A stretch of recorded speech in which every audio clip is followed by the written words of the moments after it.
দৈনিক সর্বশেষ সংবাদ মাহবুব আলম জুয়েল। পরিচ্ছন্ন টঙ্গী গড়ার লক্ষ্যে ফারিবা চৌধুরী লেমির নেতৃত্বে ৪৬, ৪৭ ও ৪৮ নম্বর ওয়ার্ডে ড্রেন পরিষ্কার কার্যক্রম পরিচালিত হচ্ছে। এ উদ্যোগের মাধ্যমে জলাবদ্ধতা নিরসন ও পরিচ্ছন্ন পরিবেশ নিশ্চিত করার লক্ষ্যে কাজ চলছে। এই সময় তিনি তার বক্তব্য বলেন, ফারিবা চৌধুরী লেমি, আমি ৪৬, ৪৭ এবং ৪৮ নম্বর ওয়ার্ডের সংরক্ষিত মহিলা আসনের কাউন্সিলর পদপ্রার্থী।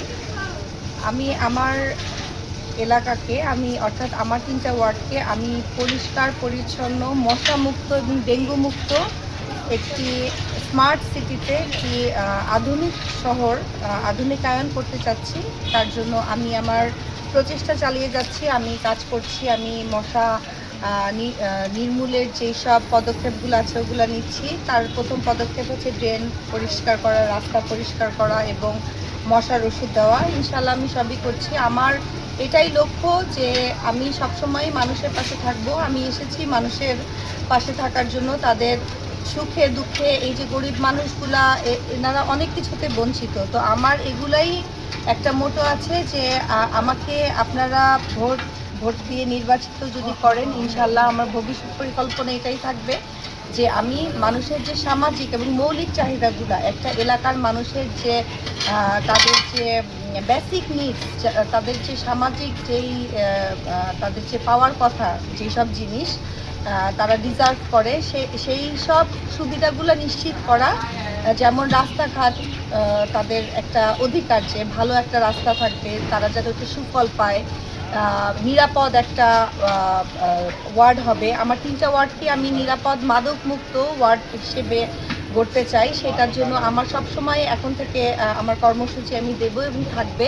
এবং ইনশাল্লাহ আমি যদি আপনাদের ভোটে নির্বাচিত হতে পারি, আমার আরও নারীদেরকে নিয়ে, নারীদের অধিকার, শিশু অধিকার এবং নারীদের যে ক্ষমতায়ন বাড়ানো এবং তাদেরকে স্বাবলম্বী করা, সেইটার ব্যাপারে আমার সবসময় একটা আলাদা একটা পরিকল্পনা আছে।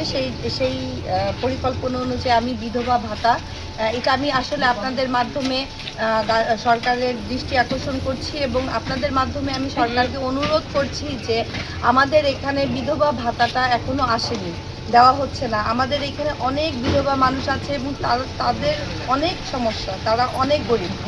আমি চাই যে আমাদের এখানে আমাকে কিছু বিধবা ভাতা দেওয়া হোক, আমাকে না, মানে সিটি কর্পোরেশন থেকে দেওয়া হোক। সেটা আমার মাধ্যমে হতে পারে, অন্য কোনো প্রতিনিধির মাধ্যমে হতে পারে।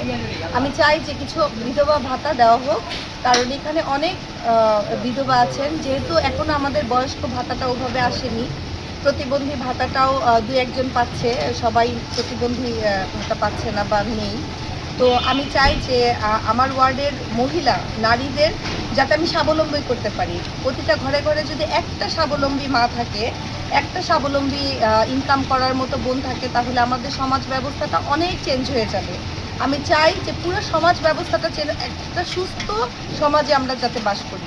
অসুস্থ সমাজে আমরা বাস করলে আমরা কোনো কিছু এটা ফল পাবো না।